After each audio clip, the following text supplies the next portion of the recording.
ನಂದಲ್ಲ ರೀ, ನಿಮ್ ಮಗ ಪ್ರೀತಿ ಮಾಡ್ತಾ ಇದ್ದಾನಲ್ಲ ಅವಳದು. ದಿನಕ್ಕೊಂದು ಅವತಾರ ಅವಳದು. ಈಗ ಏನಾಯ್ತು? ಅಕ್ಷರ ಊರಿಗೆ ಪಾಠ ಮಾಡಕ್ ಹೋಗ್ತಾ ಇಲ್ಲ ರೀ. ದಿನಕ್ಕೊಂದು ತಲೆ ನೋವು ಮಾಡ್ಕೋತಾ ಇದ್ದಾಳೆ. ಆ ಊರಲ್ಲಿ ಯಾವುದೋ ಒಂದು ಹುಡುಗಿ ನಾಪತ್ತೆ ಆಗಿದ್ದಾಳಂತೆ. ಅದೇ ದೊಡ್ಡ ಸುದ್ದಿ ಆಗ್ಬಿಟ್ಟಿದೆ. ಅದಕ್ಕೆ ಭುವನೇಶ್ವರಿ ಮನೆಯಲ್ಲಿ ಅಕ್ಷರನ್ನ ಲಾಕ್ ಮಾಡ್ಕೊಂಡಿದ್ದಾರೆ. ಏನ್ರಿ ಫಜಿತಿ ಇವಳ್ದು?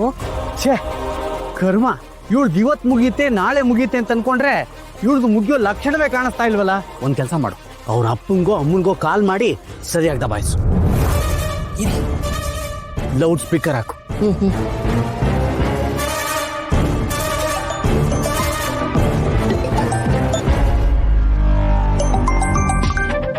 ಇವ್ರಕ್ಕೆ ಇಷ್ಟೊತ್ತಿನಲ್ಲಿ ಫೋನ್ ಮಾಡಿದ್ರು? ಹಲೋ ದೀಪ್ತಿ ಅವರೇ. ಎಲ್ರಿ ನಿಮ್ ಮಗಳು? ಅವಳು ಓದ್ಕೋತಾ ಇದ್ದಾಳೆ. ಓಹೋ, ಎಲ್ಲಿ? ಭುವನೇಶ್ವರಿ ಮನೇನಾ? ಅಲ್ರಿ, ಸುಳ್ಳು ಹೇಳೋದಕ್ಕೆ ಒಂದು ಇತಿ ಮಿತಿ ಅನ್ನೋದೇ ಬೇಡವಾ? ನಿಮ್ ಮಗಳು ಆ ಊರಿಗೆ ಪಾಠ ಮಾಡಕ್ಕೆ ಅಂತ ಹೋಗ್ತಾಳೋ ಅಥವಾ ನ್ಯಾಯ ಪಂಚಾಯತಿ ಮಾಡಕ್ ಹೋಗ್ತಾಳೋ? ಪದೇ ಪದೇ ಆ ಭುವನೇಶ್ವರಿನ ಎದುರು ಹಾಕೋತಾ ಇದ್ದಾಳಲ್ಲ.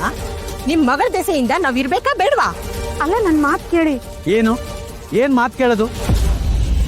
ಅಲ್ಲ, ನಾನು ಎಷ್ಟೋ ಜನ ಟೀಚರ್ಸ್ನ ನೋಡಿದೀನಿ, ಯಾರು ನಿಮ್ ಮಗಳ ತರ ಇಲ್ಲ. ಇಂಥವ್ರೆಲ್ಲ ಸಂಸಾರ ಮಾಡಕ್ಕೆ ಲಾಯಕ್ಕಲ್ಲ. ಇದೇನು, ಈ ಸಂಬಂಧ ಬೇಕು ಅಂತ ನಿರ್ಧಾರ ಮಾಡಿದಿರಾ ಅಥವಾ ಬೇಡ ಅಂತಾನೆ ಹೀಗೆಲ್ಲ ಮಾಡ್ತಾ ಇದ್ದೀರೋ? ಅಯ್ಯೋ, ಆ ಥರ ಏನಿಲ್ಲ. ದಯವಿಟ್ಟು ನನ್ನ ಮಾತು ಕೇಳಿ. ನೋಡಿ, ನಿಮ್ ಮಗಳು ಇದನ್ನೆಲ್ಲ ಇಲ್ಲಿಗೆ ನಿಲ್ಸಿದ್ರೆ ಈ ಮದ್ವೆ ನಡೆಯುತ್ತೆ. ಇಲ್ಲ ಅಂದ್ರೆ ಈ ಸಂಬಂಧ ಇಲ್ಲಿಗೆ ಕಟ್ಟಾಗತ್ತೆ. ಬರ್ದಿಟ್ಕೊಂಬಿಡಿ.